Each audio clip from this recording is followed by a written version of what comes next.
P study YouTube channel पर आपका स्वागत है। मैं दीपक कुमार। आज हम बात करेंगे कि पीएनएसटी की एग्जामिनेशन की ड्यूरेशन में पिछली वीडियो में मैंने जो बात किया था कि 60% जो टफ क्वेश्चंस होते हैं उसके लिए आपको कैसे प्रिपेयर करना, और आज इस वीडियो में बिल्कुल डिटेल में आपके सामने एक टॉपिक रखने जा रहा हूँ। वीडियो को लास्ट तक देखिए और आपको जो अप्रोच मिलने वाली है पढ़ाई करने को लेकर के, हर एक सब्जेक्ट में इस अप्रोच को आप फॉलो करिए। आज मैं फिजिक्स को लेकर के स्टार्ट कर रहा हूँ कि 60% टफ क्वेश्चन आपके सामने होंगे। एक टॉपिक विमी सूत्र का सीधे उठा ले रहे हैं और जैसे ही आप ये वीडियो देखेंगे तो उसके बाद आपकी प्रिपरेशन की डायरेक्शन बदल जाने वाली है।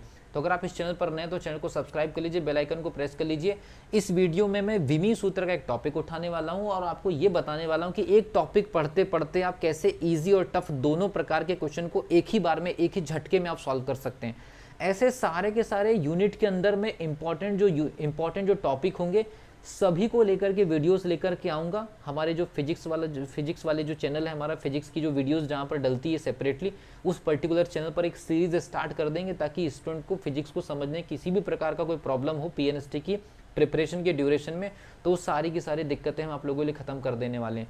तो आज हम स्टार्ट करते हैं विमी सूत्र में एक टॉपिक, और टॉपिक आपके सामने में एक लेकर के आ रहा हूँ, P + A/V² V - B that is equal to nRT। ठीक है, सबसे पहली चीज, ऐसे फॉर्मूले जब भी आप पढ़ ले तो मैंने आपको बताया जब भी कोई चीज क्वेश्चन के रूप में आ जाए तो वहीं से क्वेश्चन बनाना आपके लिए बिल्कुल तैयार हो जाना चाहिए आप लोगों की। क्वेश्चन आप खुद से कैसे जनरेट करें। तो टॉपिक अगर आपके सामने, तो सबसे पहली चीज टॉपिक का क्लैरिफिकेशन, ये वॉन डेर वाल समीकरण है। ये वॉन डेर वाल समीकरण है और वॉन डेर वाल समीकरण के अंदर में विमी सूत्र के देखिए कितने मल्टीपल टाइप के क्वेश्चंस आपके सामने निकाल करके ले आ रहा हूँ, और सारे के सारे सॉल्यूशंस भी आपके सामने होंगे, और कैसे आप एक इजी टॉपिक में कैसे टफ क्वेश्चन को टच कर सकते हैं वो भी आपको सीखने को मिलेगा। तो ये आपका सबसे पहली चीज तो वॉन डेर वाल समीकरण है। ये आपका हो गया वॉन डेर वाल समीकरण। ओके, अगर ये वॉन डेर वाल समीकरण है तो हल्का सा एक क्लू ये होना चाहिए कि इस समीकरण का इस्तेमाल कहाँ होता है, इसकी क्या कंडीशन है। तो जब गैसों के आयतन और गैसों में जो दाब होता है, किसी बंद पात्र में, याद रखिए वॉन डेर वाल समीकरण किसी बंद पात्र पे लागू होता है, खुले पात्र पे नहीं। एक और कंडीशन मैंने आपको बता दी है। देखिए क्वेश्चंस आपके सामने नए नए मैं जनरेट करते चले जा रहा हूं। वॉन डेर वाल समीकरण गैसों में दाब और आयतन के संशोधन के लिए उपयोग होता है। मैं टॉपिक विमी सूत्र लेकर के आ रहा हूं, लेकिन पूरा ही लपेट दे रहे हैं हम इस टॉपिक को। तो वॉन डेर वाल समीकरण लागू होगा त्रिविमीय ज्यामिति के किसी क्लोज बॉक्स के अंदर, हर जगह लागू नहीं होगा, और ये आदर्श गैस के दाब और संशोधन पर लागू होगा जो कि किसी 3D या त्रिविमीय ज्यामिति के बॉक्स के अंदर गैस के पार्टिकल्स के ऊपर लागू होगा। पहले आपके क्वेश्चंस बनते चले गए। देन उसके बाद हम बात करें विमी सूत्र के ऊपर कि ये आदर्श गैस में विचलन को प्रदर्शित करता है। मतलब वॉन डेर वाल समीकरण आदर्श गैस में जो कुछ भी विचलन होता है उसको लेकर के बात करता है। ये कहता है कि ये दाब में वृद्धि को प्रदर्शित करता है और आयतन में कुछ कमी को प्रदर्शित करता है। लेकिन हम बात करें विमी सूत्र को लेकर के, कोई भी टॉपिक अगर आपने उठाया तो टॉपिक के बारे में हल्की सी डिटेल आपके पास होना चाहिए। डिटेल मैंने आपको बता दी। अब चलते विमी सूत्र। ये देखिए दाब है, यहाँ पर देखिए एक एक विमी सूत्र। ये सबसे पहली चीज दाब है। तो अगर मान लीजिए दाब है तो दाब में कुछ क्वांटिटी ऐड हो रही है। यहां पर क्वेश्चंस कितने सारे बन सकते हैं। A/V² का आपको विमी सूत्र पूछा जा सकता है, B का विमी सूत्र पूछा जा सकता है, nRT का विमी सूत्र पूछा जा सकता है, R का विमी सूत्र पूछा जा सकता है, इस ब्रैकेट का पूरा विमी सूत्र पूछा जा सकता है, इस ब्रैकेट का पूरा विमी सूत्र पूछा जा सकता है। दोनों ब्रैकेट जो मल्टीप्लाई में है उसका अपने आप में विमी सूत्र पूछा जा सकता है। 8 से 10 प्रकार के क्वेश्चन पूछे जा सकते हैं, सीक्वेंस से पूरे सॉल्व कर दे रहे हैं। पहली चीज P = दाब है, तो दाब = आपको पता होना चाहिए बल बटे क्षेत्रफल होता है। बल बटे क्षेत्रफल, या क्षेत्रफल पर लंबवत बल को हम क्या कहते हैं, प्रेशर कहते हैं। इसकी कई प्रकार की इकाई होती है, रिलेवेंट यूनिट में वहां देखेंगे। तो बल का विमी सूत्र आपको पता है mLT - 2, और क्षेत्रफल का कितना होता है आपको पता ही है L²। तो बल का विमी सूत्र है वो mLT - 2, आपको पता है द्रव्यमान इंटू त्वरण आपका बल होता है, और क्षेत्रफल L² लंबाई गुणित चौड़ाई।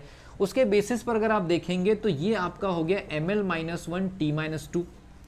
तो P जो कि दाब है उसका विमी सूत्र ml - 1 t - 2। ये तो हो गया दाब का, क्योंकि हमको दाब का विमी सूत्र अगर पता करना था तो ऐसे पता करेंगे। नेक्स्ट वन, A/V² अपने आप में एक दाब है, क्योंकि दाब में जुड़ने वाली क्वांटिटी भी अपने आप में दाब होगी। दाब में जो कुछ भी जुड़ रहा है A/V² वो भी अपने आप में दाब होगा। तो एक्चुअल में दाब हमारे लिए कौन है, A/V² है। तो A/V² का भी विमी सूत्र कितना होगा, ml - 1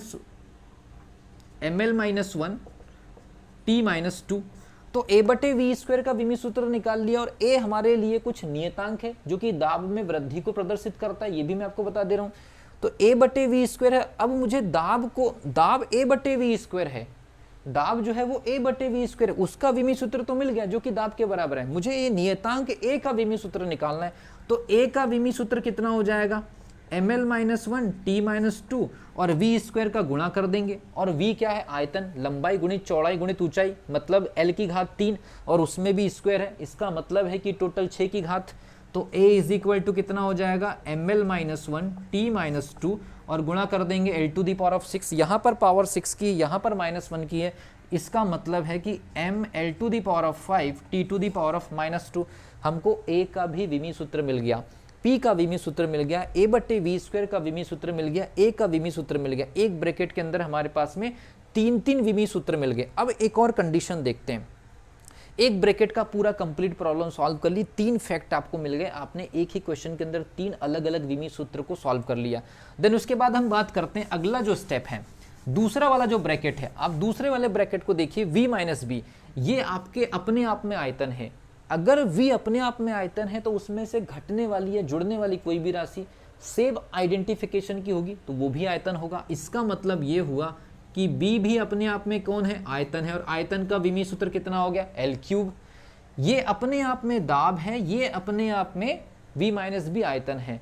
तो अगर ये पूरा का पूरा दाब है और ये पूरा का पूरा v माइनस बी आयतन है, तो इन दोनों का मल्टीप्लाई करके एक नया विमी सूत्र बनेगा, उसको क्रॉस चेक कर लेते हैं। तो p प्लस a बटे वी स्क्वायर अपने आप में दाब है, जिसका विमी सूत्र कितना था, ml-1 t-2, और ब्रैकेट में क्या हो जाएगा, l3, इस वाले ब्रैकेट का ये, इस वाले ब्रैकेट का ये, तो देखिए कितना हो जाएगा, l3-1, तो ये ml2 t-2। आप देखिए ml2 t-2 किसका विमी सूत्र है, ये कार्य का विमी सूत्र है, ये आपके लिए कार्य का विमी सूत्र है। मैं आपको पहले ही बता सकता था कि दाब और आयतन का गुणनफल एक्चुअल में कार्य होता है, जिसको हम क्लैरिफाई करते हैं या तुलना करते हैं किससे, ऊर्जा से। तो हम ये कह सकते हैं कि P प्लस a बटे V square v minus B, ये 3D बॉक्स के अंदर गैसों के त्रिविमीय ज्यामिति के अध्ययन के दौरान, उसमें दाब में और आयतन में संशोधन के दौरान जो कुछ भी होता है वो अपने आप में एनर्जी का कैलकुलेशन होता है। कल को एग्जामिनर किसी कंपटीशन लेवल पर ऐसे वर्ड का इस्तेमाल न कर दे जो आपको ये लगे कि सिलेबस के बाहर का क्वेश्चन आ गया। कोई सिलेबस के बाहर का कोई क्वेश्चन होता नहीं है, आपको उस इन डेप्थ आपको टॉपिक की एनालिसिस करनी पड़ती है। तो आप देखिए कार्य का विमी सूत्र मिल गया, और विमी सूत्र के वो एक और कंडीशन होती है, जो विमी सूत्र लेफ्ट साइड में होता है उसका पूरा का पूरा वैल्यू राइट साइड के बराबर होता है। इसका एक और मतलब हो गया, आपके पास में एनआरटी का विमी सूत्र किसके बराबर हो गया, ml2 t-2। इसका मतलब ये भी अपने आप में ऊर्जा को रिप्रेजेंट कर रहा है और एनआरटी भी अपने आप में ऊर्जा को रिप्रेजेंट कर रहा है। तो आपको एनआरटी जहां कहीं भी दिखाई दे वो अपने आप में ऊर्जा का विमी सूत्र डिनोट करेगा और वो ml2 t-2 हो जाएगा। इसकी सहायता से एक और फायदा हो गया, हम कैपिटल R का विमी सूत्र निकाल सकते हैं। कैपिटल R का विमी सूत्र कैसे निकलेगा, आराम से आप निकाल सकते हैं। Capital R is equal to ml2 t-2 divided by nt। अब याद रखिए, यहाँ एक इंपॉर्टेंट फैक्ट आपके सामने बता दूं, ये जो कैपिटल T है ये टेम्परेचर है, टाइम नहीं है। तो ml2 t-2 में ये जो t⁻⁻2 ये टाइम को रिप्रेजेंट कर रहा है, लेकिन ये कैपिटल T ये परमताप को डिनोट कर रहा है। और परमताप या टेम्परेचर को जब हम विमी सूत्र में काउंट करते हैं तो इसके लिए जो नोटेशन का इस्तेमाल होता है वो थीटा से होता है।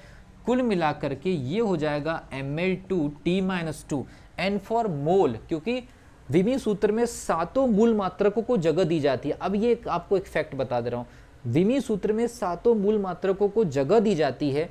तो ml2 t-2 या mlt, ये तो 3 तो कॉमन हो गया। इसके अलावा आप जानते हैं एम्पियर होता है चौथा, इसके अलावा ज्योति तीव्रता आप जानते हैं, इसके अलावा टेम्परेचर और एक होता है पदार्थ की मात्रा। तो यहाँ पर दो ऐसे भौतिक राशि जैसे कि टेम्परेचर और मोल ये भी आ रहा है, तो इनको विमी सूत्र में सेपरेटली जगह दी जाती है। ये कैसे बिहेव करेंगे, n फॉर मोल और t फॉर थीटा। तो कैसे बनेगा विमी सूत्र, ml2 t-2 थीटा -1, और यहां पर लिखेंगे मोल, ब्रैकेट में लिख सकते हैं मोल टू द पावर ऑफ -1। तो यहां पर हमारे पास में 5 मूल मात्रक रिपीट हो गए। तो ये हो गया हमारा आदर्श गैस नियतांक का विमी सूत्र, ml2 t-2 theta -1 mole to the power of -1, क्योंकि ये नीचे में आया था। तो देखिए हमने क्या काम किया, P का भी निकाल लिए, A/V² का भी निकाल लिए, A का भी निकाल लिए, P प्लस A/V² का भी उतना ही हो जाएगा जितना कि दाब का था। V माइनस B में B का भी निकाल ली। ये टोटल दोनों ब्रैकेट का मल्टीप्लाई करके कार्य का होगा। अगर इस साइड कार्य तो वो भी कार्य होगा। अगर ये nRT कार्य है तो हमने कैपिटल R का निकाल लिया। N तो मोल है और T तो आपका टेम्परेचर है, टेम्परेचर का थीटा होता है। तो एक ही आपको, अब देखिए एक ही क्वेश्चन से हमने कितनी सारी चीज़ें टारगेट करे। ये चीज़ें मैं आपको सिखाने की कोशिश कर रहा था प्रीवियस वीडियो में कि वो जो 18 क्वेश्चन की रेंज रहती है वो कहाँ से उठा करके आएगी, कोई गारंटी नहीं। कौन से टॉपिक से, कौन सी यूनिट से उठा करके आपके सामने रख दी जाएगी। बस आपको इस लेवल की एनालिटिकल स्टडी करनी पड़ेगी, तब जाकर के वो जो 18 क्वेश्चन है जिसकी प्रिपरेशन करते समय स्टूडेंट को बहुत प्रॉब्लम होती है, वो पूरे के पूरे 18 आप सही नहीं कर पाएंगे। 30 में से 12 सरल क्वेश्चन की प्रिपरेशन के पीछे 90% स्टूडेंट लगे रहते हैं, लेकिन जो 17-18 जो टफ क्वेश्चन होते हैं जिसको समझने के लिए थोड़ी सी एफर्ट डालने की जरूरत होती है, थोड़ा सा बेसिक कॉन्सेप्ट क्लियर होना बहुत डिमांड करता है, तो उसके पीछे स्टूडेंट नहीं जाते और फंसे रहते हैं वो 90% वाले फेल्यूर क्लब में, जहाँ पर स्टूडेंट 8-8, 10-10 साल भी प्रिपरेशन करते तो एग्जामिनेशन नहीं निकलती। आपको हर टॉपिक को ऐसे इन डेप्थ पढ़ना पड़ेगा। आप कितनी भी बातें, कितने भी प्रचार, कितने भी लुभावने वादे किसी से भी सुन लीजिए या हमसे भी सुन लीजिए, कितने भी कोचिंग के प्रचार सुन लीजिए, अल्टीमेटली आपका सिर्फ और सिर्फ एक ही टारगेट होगा या एक ही चीज़ आप हैंडल कर सकते हैं। आपके सामने कोई क्वेश्चन होगा या आपके लिए चैलेंजेस होगा या आपकी प्रिपरेशन की मेन रीड है या आपकी मेन प्रॉब्लम है, इसको अगर कोई रिजॉल्व कर रहा है, इस प्रॉब्लम को अगर कोई रिजॉल्व कर रहा है तो आपकी प्रिपरेशन चल रही है।